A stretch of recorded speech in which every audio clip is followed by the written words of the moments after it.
अस्सलामुअलैकुम। मेरा नाम सैयद मोहम्मद चैनल पर बहुत बहुत खुश आमदीद स्वागत है। जो नए वो चैनल को ज़रूर सब्सक्राइब कर लें, वीडियो को लाइक एंड शेयर ज़रूर करें।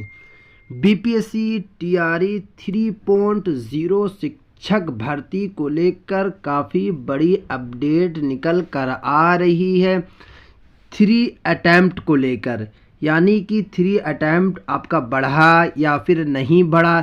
एज लिमिट को लेकर सरकार ने क्या फ़ैसला लिया, मैं आपको इस वीडियो में आज पूरी की पूरी जानकारी दूंगा। तो वीडियो को आपको लास्ट तक देखना है। अगर अभी तक आपने इस चैनल को सब्सक्राइब नहीं किया तो चैनल को ज़रूर सब्सक्राइब कर लें, बेल आइकन को ज़रूर प्रेस करें और वीडियो को दोस्तों तक ज़रूर शेयर करें। देखिए, सबसे पहले मैं आपको बता देता हूं, क्योंकि मुझे काफ़ी मैसेज आ रहा था कि मोहम्मद भाई बताइए 3 अटैम्प्ट को लेकर सरकार ने क्या फ़ैसला लिया।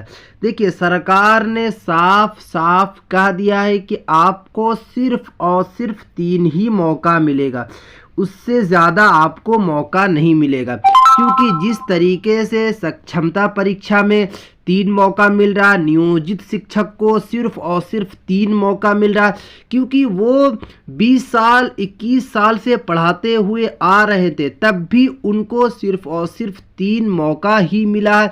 अगर वो 3 मौके तक पास नहीं होते हैं तो उनको नौकरी से निकाल दिया जाएगा।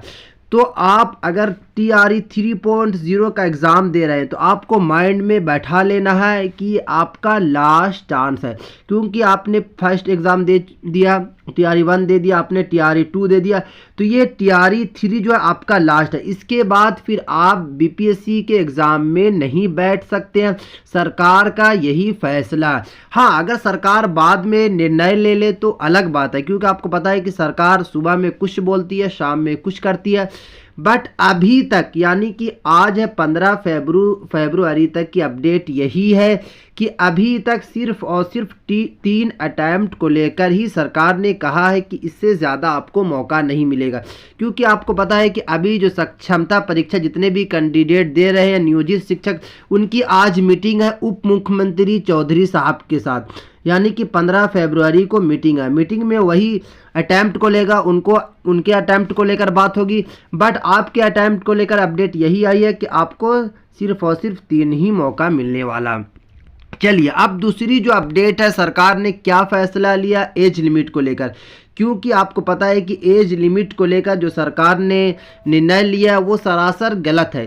क्योंकि उसको लेकर काफ़ी शिक्षक जो हैं, लगभग 20,000 ऐसे शिक्षक हैं जो फॉर्म नहीं भर पा रहे हैं, सिर्फ और सिर्फ एज लिमिट को लेकर। सरकार से काफ़ी कैंडिडेट ने गुहार भी लगाया कि एज लिमिट बढ़ाया जाए, कम से कम 2 साल का हमें और चांस दिया जाए। क्योंकि एज लिमिट पूरी हो रही, आपने तो सप्लीमेंट रिजल्ट भी नहीं जारी किया, तो हमारी एज लिमिट कंप्लीट हो गई, इसलिए आप कम से कम 2 साल और बढ़ा दें ताकि हम टीआरई 3.0 का एग्ज़ाम दे सकें और टीआरई 4 का हम एग्ज़ाम दे सके। तो चेयरमैन जो अभी बने, आमिर सुबहानी जो बने हैं बीपीएससी के, उन्होंने साफ साफ कह दिया कि एज लिमिट को लेकर जो विज्ञापन बना दिया गया है उसी को आपको पालन करना पड़ेगा। विज्ञापन में आपको पता है कि विज्ञापन में जो बनाया गया वो 38 साल बनाया गया है और महिला के लिए 40 साल, इस तरीके का विज्ञापन में बनाया गया। अलग अलग कैटेगरी को अलग अलग चांसेस मिल रहा है। अगर आप ओबीसी से आते हैं, जनरल से आते हैं, ईबीसी से आते हैं, एससी से आते हैं, एसटी आते हैं, तो आपको अलग अलग चांस दिया जा रहा है। बट जो विज्ञापन में लिखा हुआ था कि अगर आप जनरल वाले रहे हैं तो आपको इतना चांस दिया जाएगा, उसी तरीके से आपको उसी पे पालन करना पड़ेगा। क्योंकि सरकार का फैसला ले लिया गया। आज मीटिंग ज़रूर है सक्षमता परीक्षा को लेकर उप मुख्यमंत्री साहब की तरफ से, तो आज कुछ अगर नया निर्णय ले लिया जाएगा तो अलग बात है। बट अभी तक कि ये जो अपडेट निकल कर आ रही है बीपीएससी के चेयरमैन साहब की तरफ से, तो उन्होंने साफ साफ यही कह दिया है कि अभी तक कोई भी वैसा निर्णय नहीं लिया गया एज लिमिट को लेकर। जो एज लिमिट बना दी गई है उसी पे आपको पालन करना पड़ेगा, उसी पे आपको एग्ज़ाम देना पड़ेगा। क्योंकि एज लिमिट को लेकर कम से कम 20,000 कैंडिडेट जो हैं वो बाहर हो चुके हैं। आपको पता है कि 10 तारीख से फॉर्म भरा जा रहा है, लास्ट जो डेट है वो 23 फरवरी तक है। तो अभी तक कम से कम 20 से 22 हज़ार, आज 15 फरवरी, अब 20 से 22 हज़ार कैंडिडेट जो बाहर हो चुके हैं सिर्फ और सिर्फ एज लिमिट की वजह से। जब जैसे ही वो फॉर्म भरने जाते हैं, अपनी एज को डालते हैं, उनका फॉर्म ही नहीं भरा जा रहा। काफ़ी कैंडिडेट बाहर हो चुके हैं। अब देखना होगा, क्योंकि आपके पास सिर्फ और सिर्फ अब 8 दिन का टाइम बचा है। अगर 8 दिनों के अंदर में सरकार अगर कोई नया निर्णय लेती है तो आप फॉर्म को भर सकते हैं। बट मुझे तो बिल्कुल यही लग रहा है कि सरकार कोई निर्णय नहीं लेने वाली है, क्योंकि जब सरकार बिहार के नियोजित शिक्षक को बाहर कर सकती है तो आप तो शिक्षक अभी बने ही नहीं है, क्योंकि वो 15 साल, 20 साल, 25 साल से स्कूल में पढ़ाया करते थे और सरकार ने नया निर्णय लिया कि आपको 3 एग्ज़ाम देना पड़ेगा। अगर आप तीनों एग्ज़ाम में से एक एग्ज़ाम भी नहीं निकालते हैं तो आपको नौकरी से बाहर कर दिया जाएगा। तो आप तो सिर्फ और सिर्फ अभी एज लिमिट को लेकर परेशान है, वो शिक्षक आपसे भी ज़्यादा परेशान है, क्योंकि बिहार सरकार जो है वो करती कुछ है, कहती कुछ है।